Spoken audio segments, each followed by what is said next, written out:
आप सभी का स्वागत है मेरे YouTube क्लासेस पे। आज हम लोग ज्योमेट्री के कुछ इंपॉर्टेंट क्वेश्चंस करेंगे और इनके पीछे कैसे कैसे कंसेप्ट इन्वॉल्व हैं उनको समझेंगे, जो कि हेल्पफुल होगा हमारे एसएससी सीजीएल और अदर कॉम्पिटिटिव एग्जाम्स के लिए। जैसा कि आप सभी ने थंबनेल में देखा होगा, तो ये रहे 2 क्वेश्चंस, आप देख सकते हो अपने स्क्रीन पे। तो चलिए हम स्टार्ट करते हैं अपने इस नए क्लास को।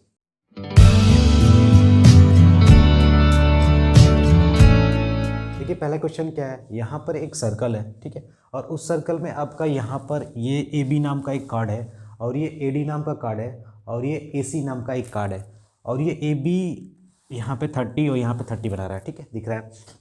तो आपसे पूछा है और ए बी की वैल्यू 10 सेंटीमीटर दे रखी है और ए डी की वैल्यू 12। तो आपसे पूछा है ये जो ए बी सी ट्रायंगल है ना, area of triangle A B C, यानी इस ट्रायंगल का आपको एरिया बताना है, यही क्वेश्चन है पहला।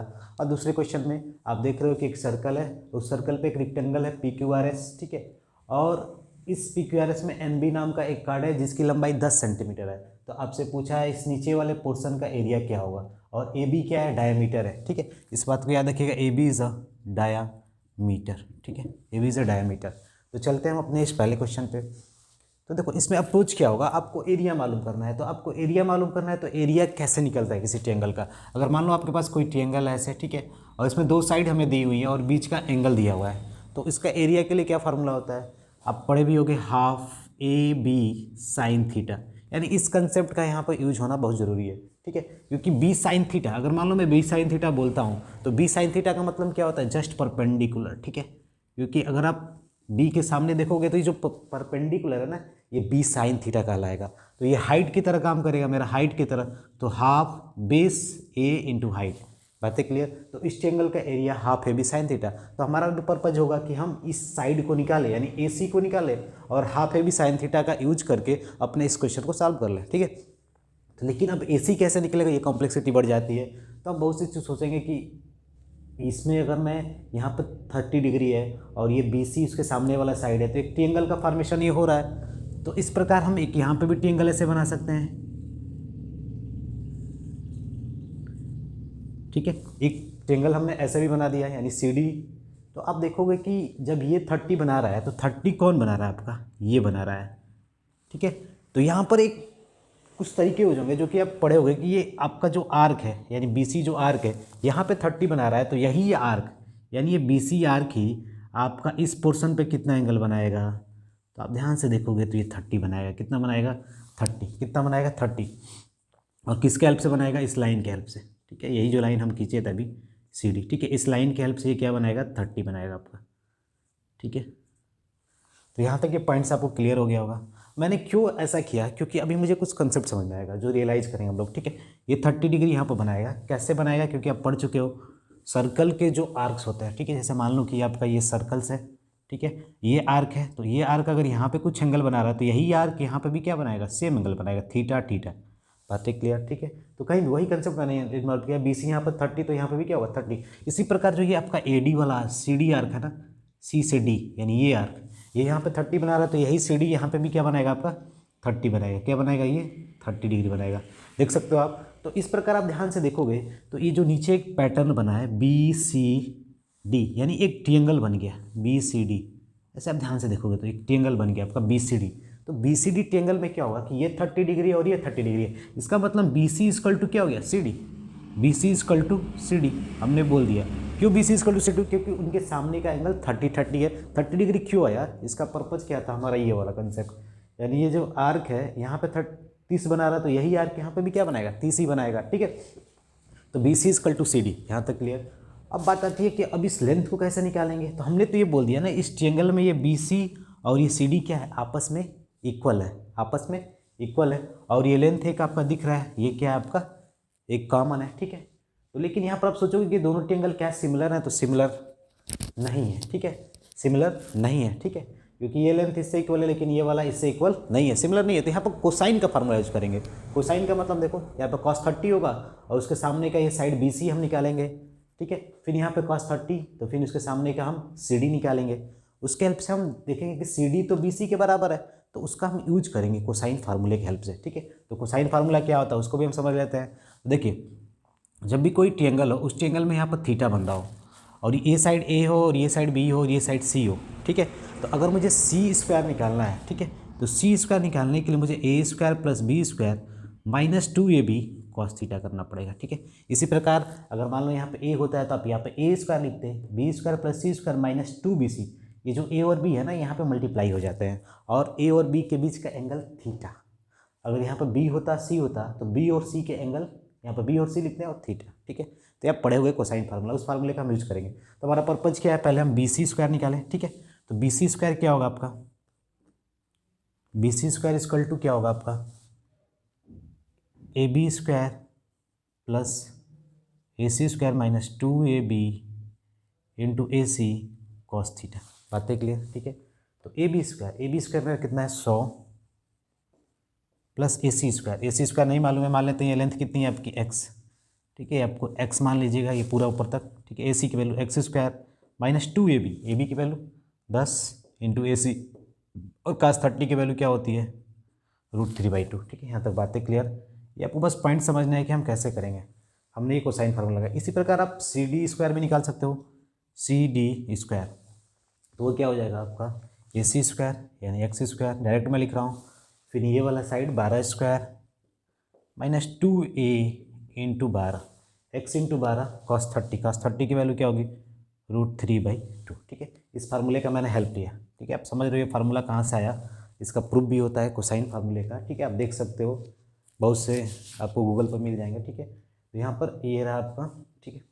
तो इस कंसेप्ट का मैंने यूज किया, यानी C D square equal to, तो ये इसका square minus 2ab cos theta, cos 30 की वैल्यू, ठीक है, √3/2। यहाँ तक बातें क्लियर। तो आप ध्यान से देखो, B C equal to C D, यानी बी सी किसके बराबर है, सी डी के बराबर है, तो आप इक्वेट कर देंगे B C equal to C D, ठीक है। तो हम करते हैं, तो B C equal to C D है, तो यानी ये वाला पोर्सन इसके बराबर हो जाएगा।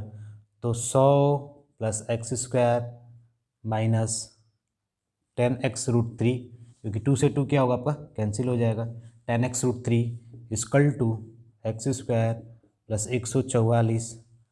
अब यहाँ पर आपका क्या है x इंटू 12, ठीक है। तो ये 2 से 2 क्या होगा कैंसिल, यानी 12x√3, ठीक है। बातें क्लियर, ठीक है, क्योंकि 12x√3 यहाँ तक हो गया। अब ये देखो एक्स स्क्वायर से एक्स स्क्वायर कैंसिल, क्यों इक्वल है, क्योंकि आप समझ रहे हो B C equal to C D, हमने ये बोला था और उनको प्रूफ भी किया था क्यों इक्वल है, ठीक है। एक्स स्क्वायर से एक्स स्क्वायर कैंसिल, अब ये 144 इसको इधर भेज दो तो हो जाएगा 2x√3, क्योंकि 12 इधर आएगा तो 2x√3 बचेगा और ये इधर जाएगा तो 44 बचेगा, क्योंकि 144 में 100 गया 44, और फाइनली x√3 की वैल्यू 22 के बराबर हो जाएगी। किसके बराबर, 22 के बराबर, ठीक है। तो x की वैल्यू क्या होगी 22/√3, क्या होगा 22/√3।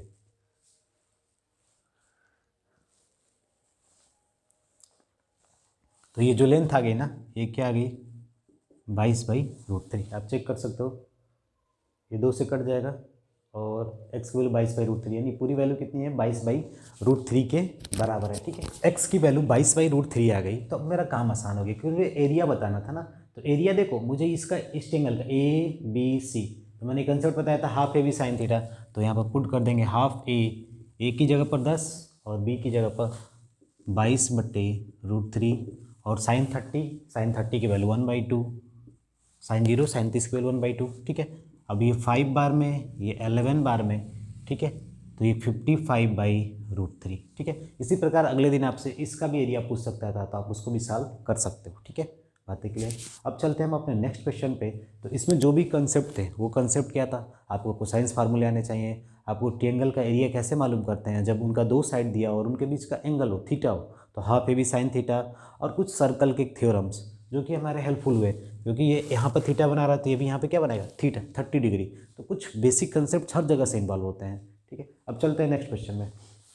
तो यहाँ पर आप देख रहे हो सेकंड क्वेश्चन में ये आपका क्वाड्रिलेटरल है PQRS, ठीक है।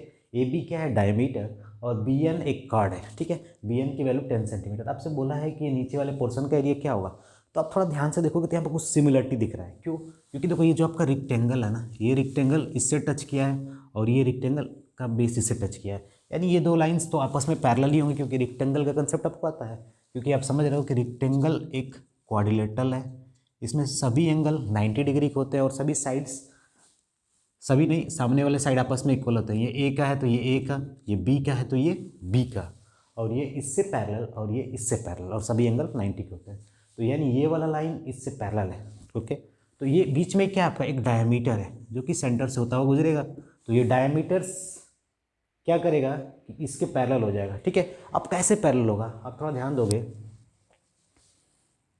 क्योंकि देखो यहाँ से यहाँ तक की जो दूरी होगी ना वो एक रेडियस होगी, और फिर यहाँ से यहाँ तक की दूरी भी क्या होगी, एक रेडियस ही होगी कि नहीं। तो इसका मतलब जो ऊपर वाला पार्ट्स है वो एक रेक्टेंगल है, तो नीचे वाला भी पार्ट एक रेक्टेंगल की तरह है। ठीक है, रेक्टेंगल की तरह है, और मैंने बोल दिया कि पूरा रेक्टेंगल है, तो बात सही है भाई। इसका लेंथ आर, इसका लेंथ आर 2r लेंथ का, और इसका कुछ लेंथ होगा। ठीक है, बातें क्लियर। तो ये दोनों आपस में इस ए बी से सिमेट्री में, यानी ये रेक्टेंगल इस रेक्टेंगल के सिमेट्रिकल फिगर है। ठीक है, बातें क्लियर, क्योंकि दोनों का सेम होगा ना, क्योंकि ये देखो डिस्टेंस आर का, तो ये भी डिस्टेंस आर का, और ये लेंथ इसके बराबर होगी। ठीक है, तो ये दोनों नीचे वाला रेक्टेंगल और ऊपर वाला आपस में इनका एरिया इक्वल होगा, यहाँ तक आप पाना चाहिए। ठीक है, अब नेक्स्ट पॉइंट हम समझते हैं कैसे इनको सॉल्व करेंगे। ठीक है, तो मेरा मेन पर्पज क्या होगा कि पर्पज मुझे इस रेक्टेंगल का एरिया बताना है। तो अगर मुझे रेडियस की जानकारी हो जाए, या ये वाला लेंथ अगर मान लेता हूँ मैं x है, ठीक है, यहाँ से यहाँ तक की दूरी x है, तो या x मालूम चल जाए। ठीक है, ये कुछ जानकारी मिल जाए, तो अब ये जानकारी कैसे होगी, तो हम कुछ कंसेप्ट जानेंगे कैसे इनको सॉल्व करेंगे। ठीक है, देखिए हम मान लेते हैं कि सेंटर है आपका, सेंटर हमने मान लिया क्योंकि ए बी डायमीटर है, तो वहाँ पर सेंटर होना जरूरी है। ठीक है, तो अब देखो ध्यान से, तो यहाँ से यहाँ तक अगर मैं जाऊँगा तो ये क्या मिलेगा, आपका रेडियस मिलेगा, क्योंकि सेंटर से सर्कमफ्रेंस के पॉइंट पे एक रेडियस होगा। और ये वाली वैल्यू आपको नहीं मालूम है, लेकिन आप मालूम कर सकते हो कैसे, ये पूरा लेंथ x का है और ये आपका r होगा, क्योंकि यहाँ से यहाँ तक की दूरी भी क्या होगी, r होगी। तो ये वाला फाइनली आपका लेंथ कितना हो जाएगा, x माइनस आर। ओके, ये वाली दूरी कितनी हो जाएगी, x माइनस आर। ठीक है, तो अब यहाँ पे देख रहे हो कि जो NO है यहाँ पर तो 90 होना ही है, क्योंकि ये लाइन इससे पैरेलल है, और यहाँ पे 90 होगा, तो यहाँ पे भी क्या होगा 90, क्योंकि अब पढ़े पैरेलल लाइन का कंसेप्ट भी, इधर का एंगल 90 है तो इधर का भी 90 होगा, क्योंकि अंदर के एंगल का सब 180 डिग्री होता है, 180 डिग्री। तो यहाँ से आप इस तरह आप NO की वैल्यू निकाल सकते हो। तो NO स्क्वायर क्या हो जाएगा, R square minus X minus R का स्क्वायर। ठीक है, NO स्क्वायर की वैल्यू क्या हो जाएगी, R square minus X minus R का स्क्वायर, क्योंकि hypotenuse square minus base square.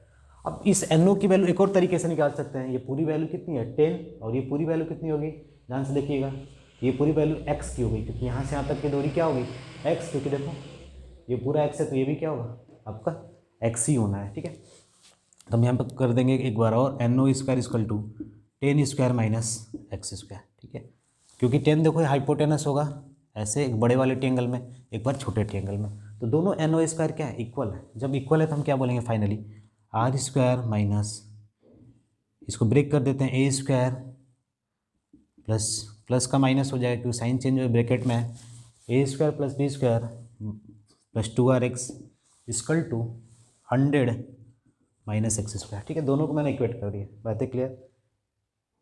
ए square plus B square minus 2ab। ठीक है, तो सबके आगे माइनस साइन लग गया, तो यहाँ सब ध्यान से देखो, ये इससे कैंसिल हो जाएगा, और यहाँ पर आपका ये इससे कैंसिल हो जाएगा, तो फाइनली आपको बचेगा क्या 2rx, यानी 2rx किसके बराबर बचेगा, 100 के बराबर 2rx। ठीक है, तो अब ध्यान से देखना, हमने बोला था कि r और x निकालना है, लेकिन अब थोड़ा रेक्टेंगल का एरिया ध्यान से देखो, तो रेक्टेंगल का एरिया क्या होगा, ये पूरा यहाँ से यहाँ तक का लेंथ दैट इज 2r, और ये चौड़ाई x, तो रेक्टेंगल का एरिया क्या होगा, ये लेंथ की तरह काम कर देगा, और ये x ब्रीथ की तरह, और ये आपस में मल्टीप्लाई है ही, तो ये फाइनली आपका आंसर कितना हो जाएगा 100 सेंटीमीटर स्क्वायर। ठीक है, तो इसमें बस आपको बेसिक कंसेप्ट जानना था कि हम कैसे अप्रोच लगाएंगे। सबसे पहले आपको सेंटर ढूंढना, ठीक है, डायमीटर, और ये थोड़ा सिमेट्रिकल फिगर का ज्ञान होना, ये रेडियस यहाँ से यहाँ तक है और यहाँ से यहाँ तक की भी रेडियस, और ये लाइन इसके पैरेलल है।